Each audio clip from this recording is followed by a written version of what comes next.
Tá? Como vocês bem sabem, tudo dentro do direito necessita de formalização. Quando uma criança nasce, nós temos a figura da certidão de nascimento para formalizar, atestar a existência dessa pessoa. Quando alguém comete um crime, ainda é alguém que só pode ser denominado criminoso dentro do nosso sistema com a sentença penal transitada em julgado. Quando alguém se casa, nós temos a certidão de casamento, e no direito tributário não seria diferente.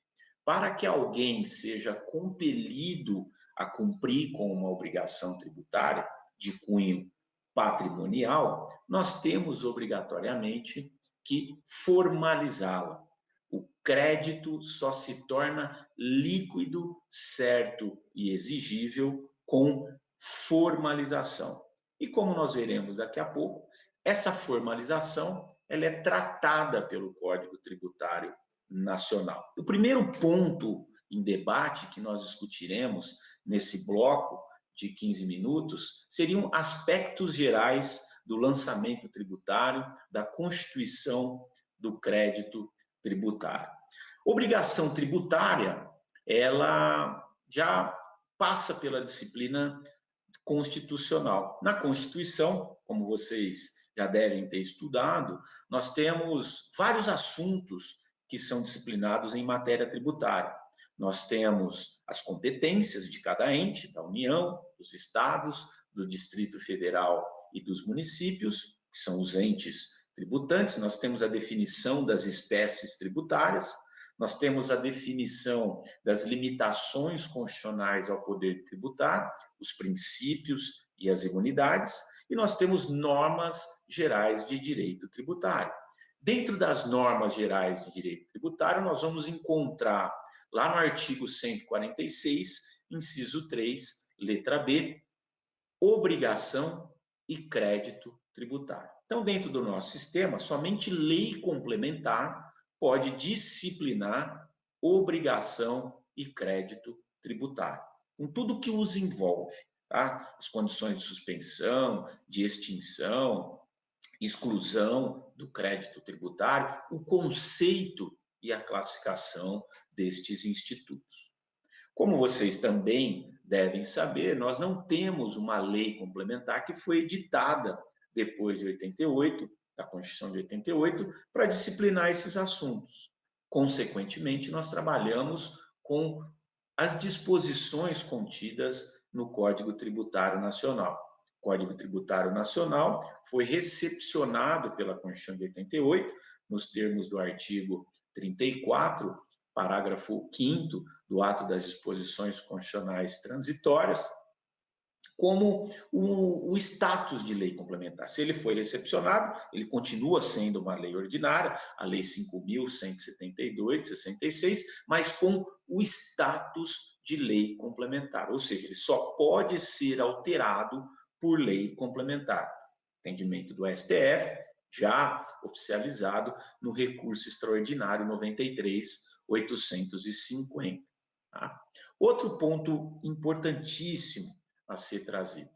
O Código Tributário Nacional, ele classificou as obrigações tributárias em obrigação tributária principal e obrigação tributária acessória.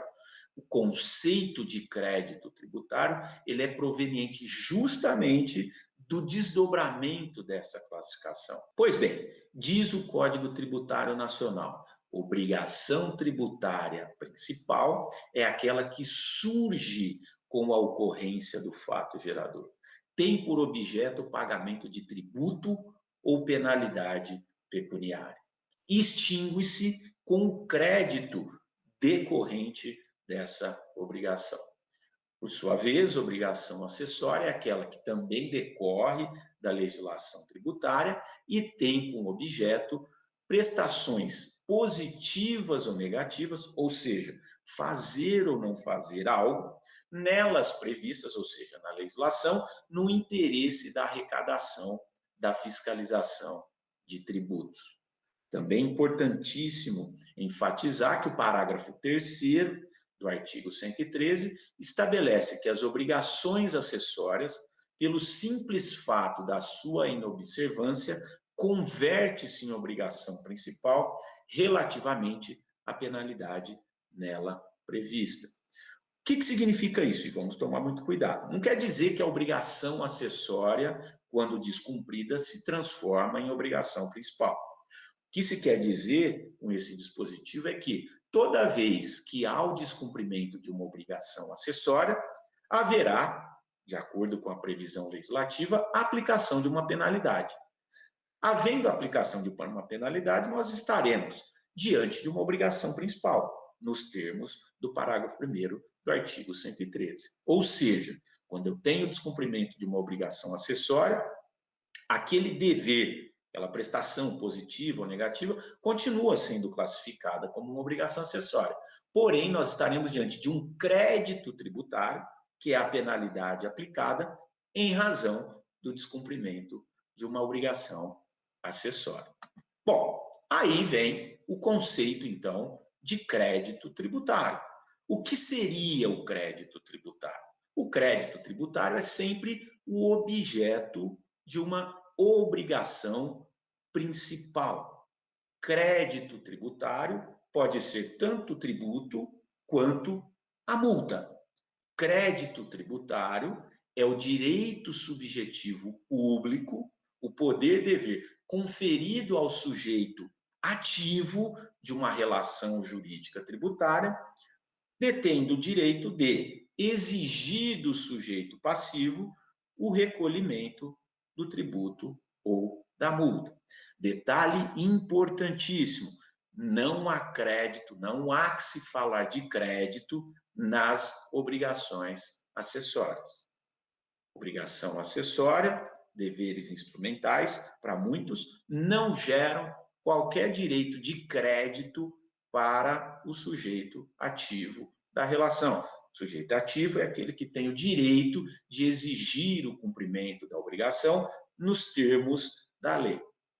Multa, em decorrência do descumprimento de obrigação acessória, é sim crédito tributário, visto que nós estaremos diante de uma outra obrigação, de uma obrigação principal. Outra questão importantíssima é que o crédito tributário, nos termos do artigo 139, como dito, ele envolve tanto tributo quanto a multa.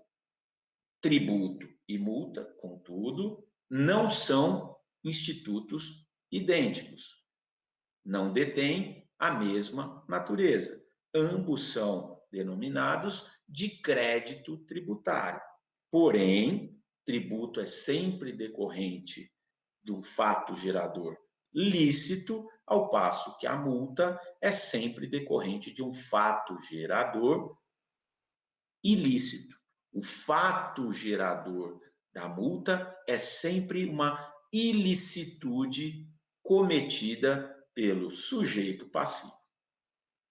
Ok? Bom, outra questão importantíssima, ainda dentro desse dispositivo, do artigo 113, do artigo 139 do Código Tributário Nacional, diz respeito àquela expressão contida aqui no artigo 113, de que o crédito tributário, ou seja, o tributo ou a penalidade, ela extingue-se juntamente com o crédito dela decorrente. Crédito decorrente daria a impressão de que nós estivéssemos diante de duas situações distintas. Obrigação, num primeiro momento, e crédito tributário, num segundo momento. Ora, existiria obrigação sem crédito tributário? No nosso entendimento, não. Não existe obrigação, não pode existir, do ponto de vista lógico, obrigação sem crédito tributário. Obrigação é uma relação jurídica, no caso específico do direito tributário, a ser travada entre sujeito ativo, sujeito passivo, tendo como objeto pagamento de tributo ou multa nas obrigações principais, ou fazer ou não fazer alguma coisa nas obrigações acessórias. Nas obrigações principais, nós teremos a realidade do crédito tributário. Ora, se a obrigação é composta pelo direito do sujeito ativo, juntamente com o dever do sujeito passivo, nós podemos concluir que não pode existir obrigação sem direito do sujeito ativo ou sem dever do sujeito passivo, ou sem o objeto propriamente dito. Não há, do ponto de vista lógico, obrigação sem crédito tributário. Então, nós precisamos tomar muito cuidado com essa conclusão precipitada que poderíamos chegar numa análise, numa interpretação isolada do artigo 113 com o artigo 139. Não há obrigação sem crédito tributário.